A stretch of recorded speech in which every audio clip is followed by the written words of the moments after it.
What's up, guys? How's it going? So my name is Daniel. I'm the owner of Elite Furniture Moving. It's a local moving company in California, and I'm here to talk to you about 2025 marketing. And I hope this video would be interested for people who, let me fix the camera real quick, who are into marketing and small business. So let's start. Let's check it out. Here we're reviewing. Get sick a little bit, sorry. Three main marketing sources and lead sources in 2025 for a moving company. And here we go with number 2 marketing source, which is consists of not actually one, but a lot of different little marketing sources. So this marketing source is a moving leads.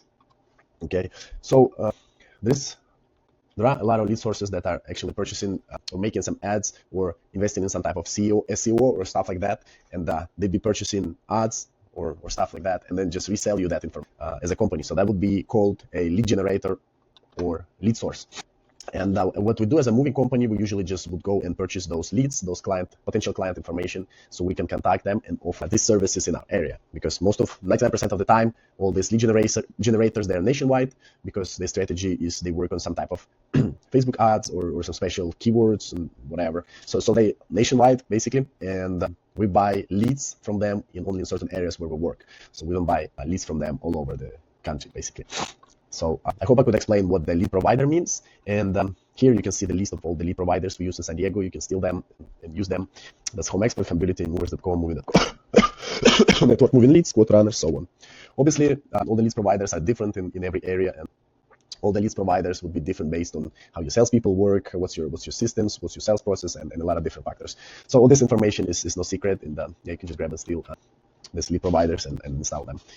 So let's go over and check details on this. So in regards to the numbers, we have total of, as you can see, you got average move, marketing spend, actual revenue. This is 31, blah, blah, blah. This lead provider got 269,000. So total would be 337,000. And marketing spend right here, I didn't see it calculated exactly right, but it was about 12% marketing spend, which equals to 41,000 marketing spend. So that would basically, for those of you, a few people who are still here, who are interested in numbers like that, that would be basically about 12% marketing spend, which is considered pretty good number if you think of the year like last year, 2025, for moving industry, when all the year, all in interest rate was around 6-7%, which is super high. So that means that not very many people are moving. So in this market, this is considered really good marketing spend, which is 12%. Okay. Also, I want to mention that even though the marketing spend is equal to 12%, which is a little bit better than a Facebook, those jobs are still lower margin. So what that means is those are special jobs that you buy, and they require a lot more work and a lot more liability. So usually, because of the things like breakdowns, tickets, insurance, accidents, and so on, those are not specifically like super high margin jobs as just a regular local job when the guys go and do a quick local job and come back. So that's something that you can consider of. So let's go ahead and talk about buying leads. So number one with this buying lead thing would be speed and follow up. So when you basically purchasing one of the leads, as everyone knows, the lead gets sold to a couple of different companies, like 2-3 companies, and every company call them right away and then say, hey, you need services. So you're basically competing with some other callers, like 5 different callers. And oftentimes those companies would sell their friend companies or someone else. So you oftentimes compete with many more companies than just like the companies that were claimed by the lead provider that they sell it for. So long story short, speed is very important when you reach a lead. So basically, you would receive a lead, and sometimes the couple seconds between you assign the lead in your CRM and you call them versus if it just routes to you automatically and then you call them, you can change if you get connected to the lead, and then if you get connected first, it increases your booking rate by a lot. So that's what we note, something like that. It's very important to auto send those leads to the sales representative, and very important, check speed to lead, which means measure that they call them right away. They try to call them. Once they call them, the people hang up, and then they try to call them back in 5 minutes. Make sure that even if they spoke to one company and then they hang up the phone, now they have a chance to talk to you. So this is a pretty intense competition. Not all the salespeople can handle it, and especially US-based salespeople having trouble with calling like 100 leads a day. They usually would complain that this is bad leads or stuff like that, which is understandable because there's a lot of work salespeople need to do in order to book one job. But this is not an easy work. But the fact is, average job is a lot higher on these leads. So the average commission is a lot higher than the average job. So we found it to be really great working for overseas salespeople.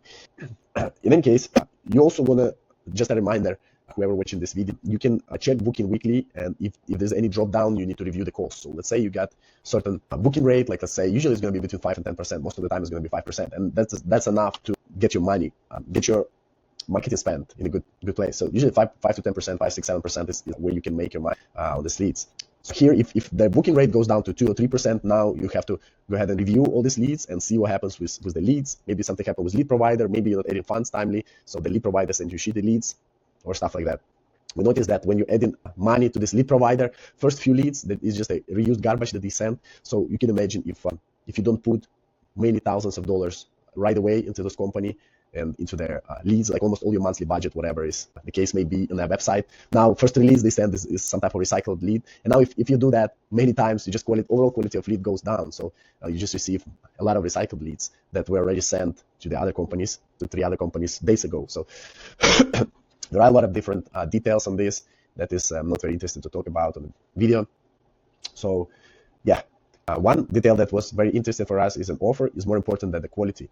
So in this lead, offers are very important to say the least, because you are competing with many different people and many different salespeople. And if you don't have a crazy offer, now it becomes very difficult. Now you have to compete on price or so on, which just never ends up good. So long story short here, this deal, we do compete on offer a lot, and we do have to come up with some crazy offers every now and then to give these clients, because what we notice is even if we buy all the leads that's possible in this area, basically we just put budgets, say give us as many leads as we can get, we still have some other companies that are matching the offer, that are doing that type of behavior, and then or beating your offer with a lower offer, and after that it's the booking rate goes down after a couple months. So even if you have a crazy new offer, after we notice about 2-3 months it slows down with that offer, so you need to come up with something crazy again and then do it again and again. So almost you need to have like a little offer circle, you know, like a little thing that you can spin every day or every 3 months and then get like a special offer or whatever.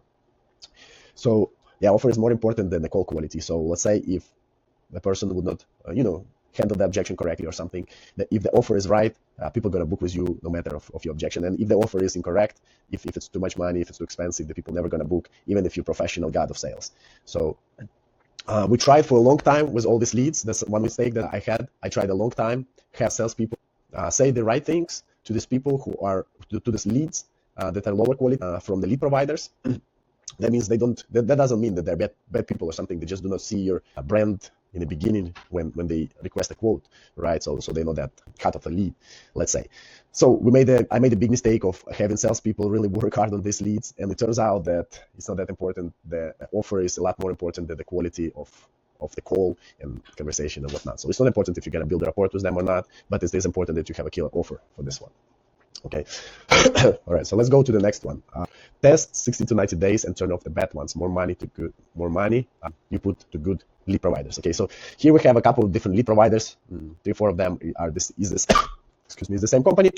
So that's pretty easy to see. But one is the bigger company which sells most of the leads, but there are some other companies that can throw you some leads here and there, and you can test them. The one mistake that I made earlier today, if I talk about all the mistakes, that we tested all these leads in 30 days, 2 weeks, 1 day. That's not correct. It has to be tested at least in 30 to 60 days period, 60 to 90 day period, excuse me, because the season, season can be different.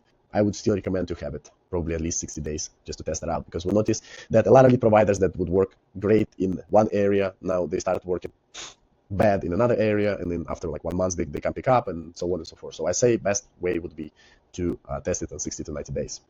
And if you get over 60 to 90 days bad leads, you just turn them off.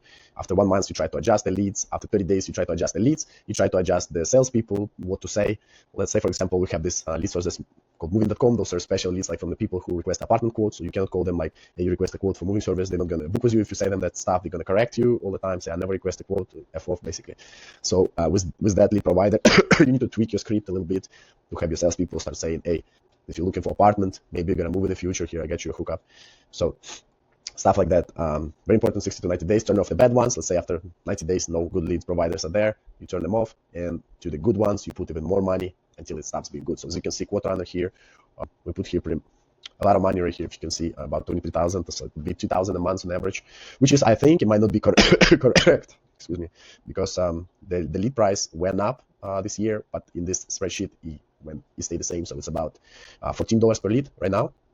So you can see that's about 30,000 that we spent just on these leads.